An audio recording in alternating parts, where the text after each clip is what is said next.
we can compare partial vision as when you are, if we can imagine that you are in a dark room and that you only have a flashlight and you spot the flashlight to a certain space and objects, and then you say, oh, that's a chair, that's a sofa, this is a plant, and you only will see the light and determine what is in there only to what that flashlight illuminates.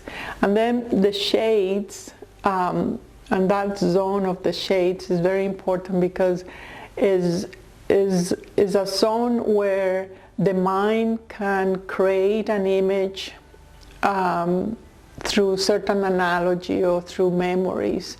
It can say, oh, beside the chair is a monster, and and that is threatening. So I remember when I was a child that my bed was in front of a wide closet, and the palms of the trees with the wind move in the shades were projected in the wide closet.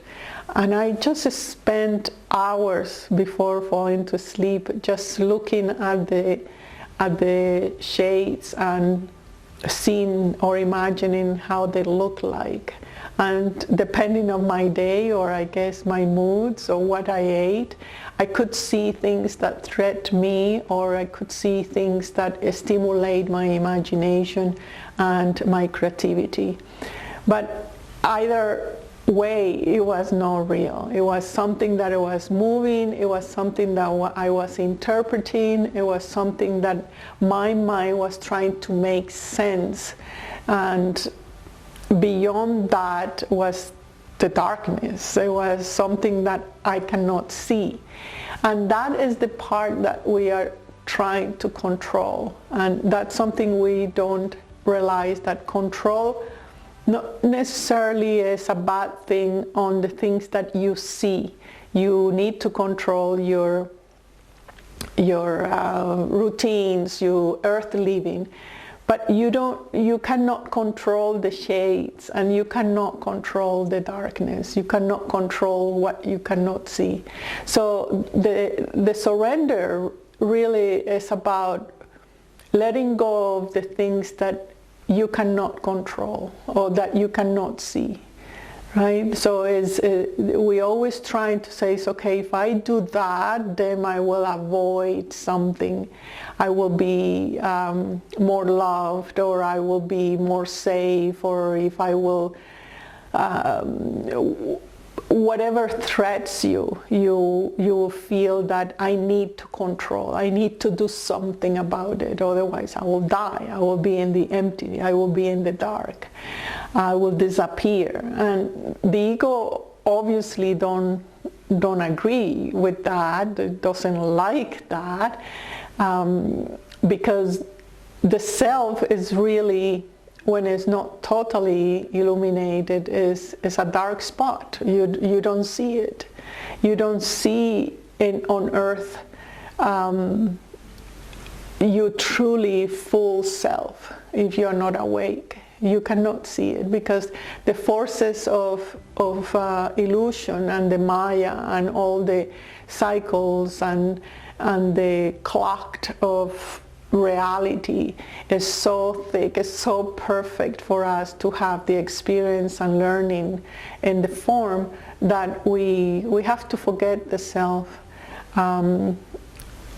But when we are aware of the self being in the form, then the dark thing is not anymore dark, because you have understood that all these shades of grays and light are part of creation, and that you are okay in all of those because you always exist and you always will exist, and there is no a death for you.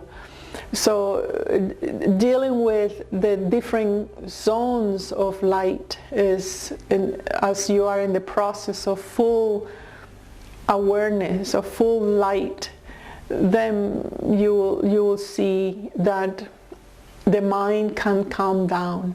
The let it go really is about, there are some things I don't see, and always will be that case, because always the self is always expanding. It's never a point that, oh, okay, I am illuminated and then I know everything. It's the opposite. The more light you have, the more shade is created around, and it's like the sun, right? So when we are okay with the unknown, when we are okay with the different tones of light and creation, we are at ease in all the forms and all the events that comes, that are known or unknown, and all the opportunities of learning. So it is important to distinguish your relationship to light and your relationship to the mind that doesn't see. So in that, if you're able to just relax about it and accept there are things that you won't know, and that doesn't mean that you're bad, or that doesn't mean that you're ignorant or not right, is that you have not explored that your flashlight have not spot that. And the shade zones are your belief systems, are coming from the imagination, and that they are there for you to see if they are real or not. And then you change your spotlight and see, oh, no, it was not a plant, it was a chair.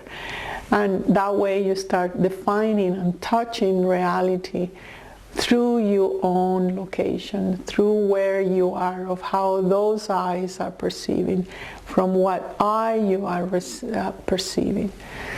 So surrender to what you don't know is always in the agenda of creation, to give you something that you don't know, that you have never been there before, because it's the law, because it's how creation expresses love for you.